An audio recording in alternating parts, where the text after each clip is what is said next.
High Flyer Death Defyer by Game Mechanic Studios, in its most simplest form, boils down to flying through rings. And you do remember how painfully boring that could be, right?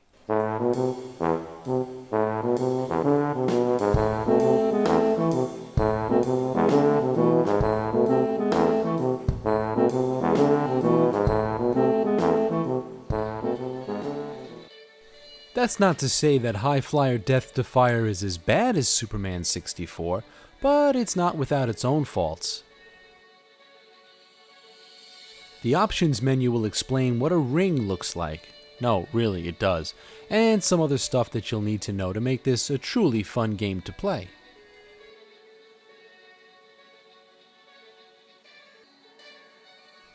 I tinkered with the default settings and found the virtual joystick slightly better than the accelerometer, but overall both are pretty lousy controlling devices. So let's actually take a look at some of the gameplay to see if this is really worth it or not.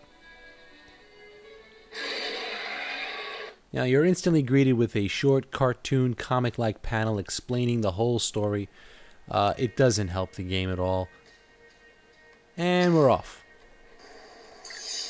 Now, unlike the Superman game that I compared this to earlier, you're not actually flying. You're more kind of falling.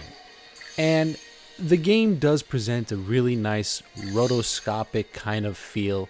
It is really cool, and it's especially cool when you actually go into a nosedive. As you approach a target to land on, your automatic retro jets go on, and you try to basically land as if you were parachuting down. One of the really cool things about this game is once you make it to a point, you don't have to start over. You just continue right off that platform and go to the next jump. That's kind of neat. Okay, so you find things that you collect on the way down. Obviously going through rings scores you points and bonuses. Now, you don't necessarily have to land on every single one you see. Generally speaking, there are other ones around as well as hazards, so you have to be careful you don't land on something that'll end up killing you. Now, it plays nice on the iPad. Whoa, that's close. It's very smooth. The graphics are well done and rendered nicely, how the shades come in as you get closer. It actually works pretty well also on the iPhone.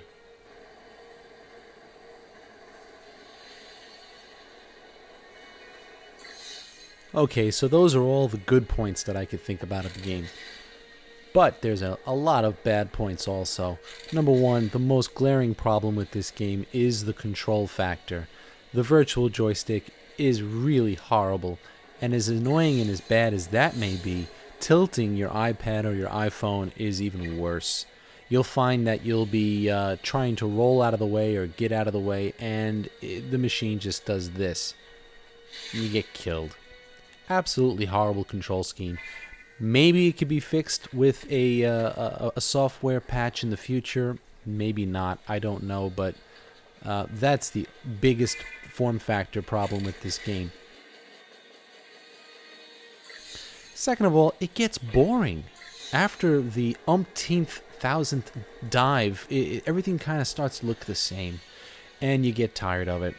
And the illusion of speed that made it so much fun in the early stages of the game kind of vanishes, and everything ends up going in slow motion, the exact opposite of what would be fun.